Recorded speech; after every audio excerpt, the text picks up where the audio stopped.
ശ്രീമദ് ഭഗവത്ഗീത. വസുദേവസുതം ദേവം കംസചാണൂരമർദ്ദനം ദേവകീ പരമാനന്ദം കൃഷ്ണം വന്ദേ ജഗദ്ഗുരും. ശ്രീമദ് ഭഗവത്ഗീത. അഖില ഗുരുവായ ഭഗവാൻ ശ്രീകൃഷ്ണന് നമസ്കാരം. നമുക്ക് ആദ്യമായി ഭഗവാൻ അർജുനനിലൂടെ സാംഖ്യയോഗം എന്ന ആത്മതത്വം ഉപദേശിച്ചു തന്നു. ശരീരമാണ് സർവസ്വം എന്ന ഭ്രമത്തിലിരുന്ന നമുക്ക് ശരീരമല്ല, ഉള്ളിലുള്ള ആത്മചൈതന്യമാണ് ശരീരത്തിനെ പ്രവർത്തിപ്പിക്കുന്നത്.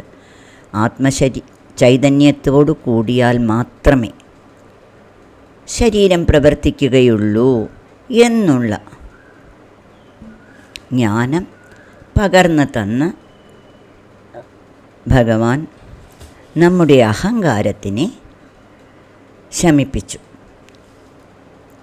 ഇങ്ങനെ അഹങ്കാരം കുറഞ്ഞതിനോടൊപ്പം തന്നെ ഉള്ളിൽ ഇതുവരെ നമ്മൾ അറിയാതെ ഇരുന്ന ആത്മചൈതന്യത്തിനെ തിരിച്ചറിയാനുള്ള ആഗ്രഹവും നമ്മളിൽ ഉണ്ടായി.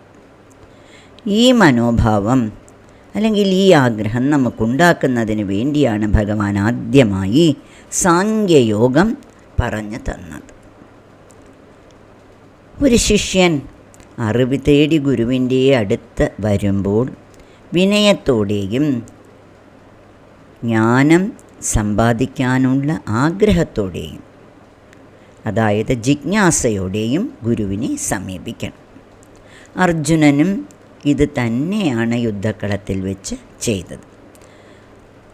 കാർപണ്യദോഷോപഹതസ്വഭാവഃ പൃച്ഛാമി ത്വാം ധർമ്മസമ്മൂഢചേതഃ യശ്രേയസ്യാന്നിശ്ചിതം ബ്രൂഹി തന്മേ ശിഷ്യസ്തേഹം ശാദിമാം പ്രപന്നാം എന്ന് പറഞ്ഞു.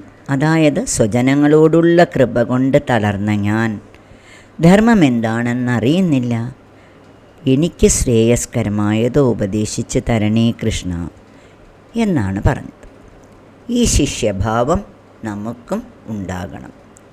തുടർന്ന് നമുക്ക് ഭഗവാന്റെ ഉപദേശങ്ങൾ വിനയത്തോടെയും ജിജ്ഞാസയോടെയും കേൾക്കാം.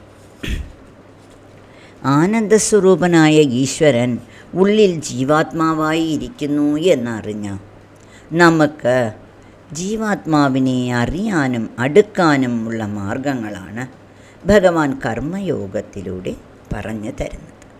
കർമ്മം ചെയ്യാനാണ് ജീവാത്മാവ് ശരീരം സ്വീകരിക്കുന്നത്.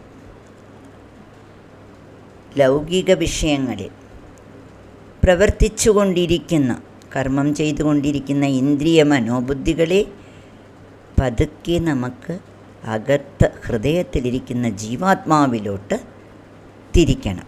അതിന് ഭഗവത് സ്മരണയും ഭഗവത് കീർത്തനവും കൊണ്ട് ഇന്ദ്രിയ മനോബുദ്ധികളെ ആനന്ദിപ്പിക്കണം. എങ്ങനെയാണോ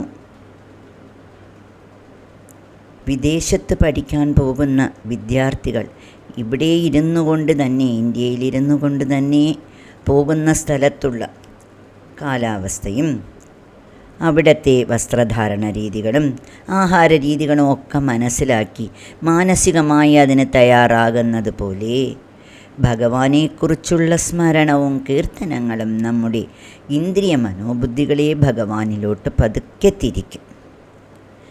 ഭഗവത് സമർപ്പണമായി കർമ്മങ്ങളെ നാം ചെയ്യാൻ തുടങ്ങും.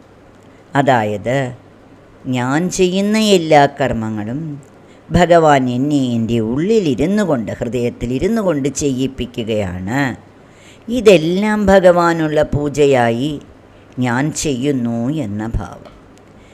യദ്യത് കർമ്മ കരോമി തത്തത് അഖിലം ശംഭോ തവാരാധനം.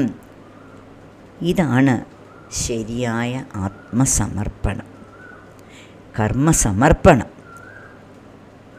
ഈ ഭാവം നമ്മിൽ വന്നു കഴിഞ്ഞാൽ നമ്മുടെ കർമ്മങ്ങളെല്ലാം നാം ഈശ്വര സമർപ്പണമായി ഈശ്വരനിൽ അർപ്പിച്ചുകൊണ്ട് ചെയ്യും. ഭഗവത് പ്രേമമാണ് കർമ്മയോഗത്തിൻ്റെ അടിസ്ഥാനം. ഈ പ്രേമഭാവത്തോടെ കർമ്മയോഗ ഉപദേശങ്ങളെ ഭഗവാനിൽ നിന്ന് നമുക്ക് കേൾക്കാൻ തയ്യാറാകാം. നാരായണ അഖില ഗുരു ഭഗവൻ നമസ്തേ.